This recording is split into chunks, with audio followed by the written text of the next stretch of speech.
Dr. Uche, back again to discuss my next read, The Yellow Wife. The Yellow Wife by Sadeqa Johnson. I think that's how we say it. Sadeqa Johnson. This was a very interesting read for me. A different take, a different aspect of history that we all know very well. So, Sadeqa Johnson describes in this book, The Yellow Wife, the life of a woman, Phoebe Dolores Brown. Phoebe Dolores Brown, who always likes to give her name in full, born in the antebellum South during the years of slavery, born into slavery, born to a slave mom and a white plantation owner dad. Now, she was born into relative privilege compared to the conditions of other slaves at the time, being the daughter of the plantation owner, the white plantation owner, and having been born into love and care and privilege. It turns out that her aunt, so the sister of her father, was very fond of her. She was taught how to read, which we know was illegal at the time for enslaved people. She was taught how to play the piano and had a very loving relationship with her own mother too, who had was a love interest or an interest of the white plantation owner. So she turns out to have her whole world turned upside down. Her mother dies quite unexpectedly on a trip back home with the white plantation owner. You know, Phoebe is raised with the thought that she's going to be freed at some point as a teenager. She's going to be sent to some fancy finishing school. And so that was always what she had in mind. And then all of a sudden, this white father, her benefactor, who was going to do all these things for her, is gone. The mother's gone. And turns out the white father had a white wife who was not very fond of Phoebe and her mother. And the first thing she did once she got the opportunity was to sell her off.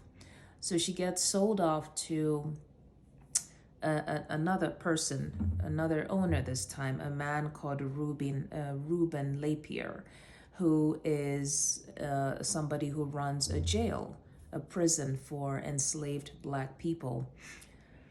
So, you know, here's where an aspect of history I'd never encountered before. We know about the horrific conditions people lived under during slavery, but I did not know that some enslaved people were kept almost like wives.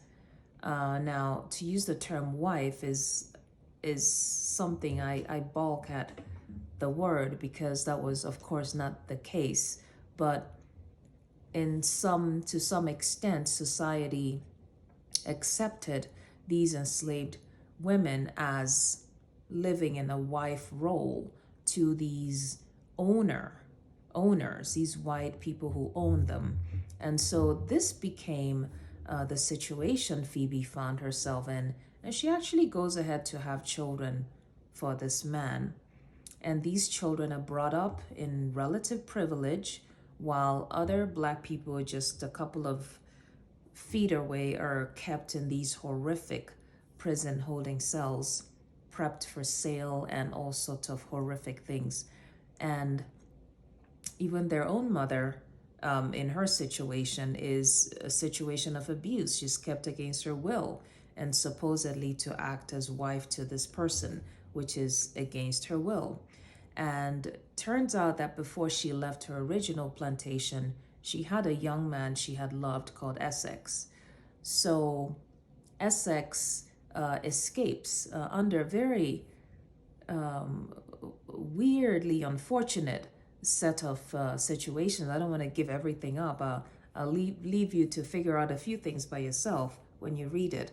So when she gets to the new place, the prison, where she's now living with this Reuben Lapierre who bought her, Essex surfaces back on the scene. He becomes this very wanted slave who, I'm trying to remember now what he's done. I think he had been very outspoken about the evils of slavery and that sort of thing, and was captured. And so there was this whole thing about bringing him back to teach him a lesson, and all sorts of very horrific things that happened. But Phoebe reconnects, has a reunion with this Essex, who is now a grown man. At that time, they're grown adults. And she has to now figure out how to help him escape. Now, mind you, that Phoebe found herself pregnant for Essex soon after she arrived at the new place, at the jail. So she has at that time the son, who is her eldest child, who is not very much liked by this Reuben Lapierre jail person. I don't even know what the real name is for the person who runs the jail, because he knows that this young man is not his son. So he's not very fond of him. But the children that Phoebe goes ahead to have for this Reuben Lapierre are, this man is very fond of them, takes very good care of them. They're raised in luxury. They don't even have the slavery experience whatsoever. So somehow Phoebe has to figure out how to help Essex escape, and her own son, who is at risk of being sold, because again, the jail guy is not very fond of this young boy not being his son. So, with everything that happens and telling us this little aspect of history, it's actually it's based on a true story. There was such a jail, and there was such a woman, and then I think she just kind of crafted a plot around a real person, real people who existed in history. So she put in, of course, some fiction into it to make it a story, but very well written. I hadn't known about that aspect of history. And I think that at the very end of it, it's so interesting how things worked out pretty fair, I would say, for Phoebe. The way her children ended up having a choice is how I'll put it. They had a choice as to how they wanted to live their lives. She ended up a widow with quite a bit of an inheritance, or the husband left his assets to her, I should say. And she was able to try to make good of this very evil prison place. And very interesting indeed. The way it ended with letters between her and her children was very touching. I really loved this book. Very painful, a hard read, because it's a very painful aspect of history. But I loved how she crafted the plot. I love how she used fiction to tell us about things that happened before, and a perspective that I think probably many of us were not aware of. It doesn't make the whole thing any more evil, but I guess it's just a part of history that I had not encountered before. So that is The Yellow Wife by Sadeqa Johnson. If you do read it, I'd love to know what you think. And please feel free to like and share and subscribe. And I will be with you. I will join you again when I discuss my next read. Till then, take care, Dr. Uche. Bye-bye.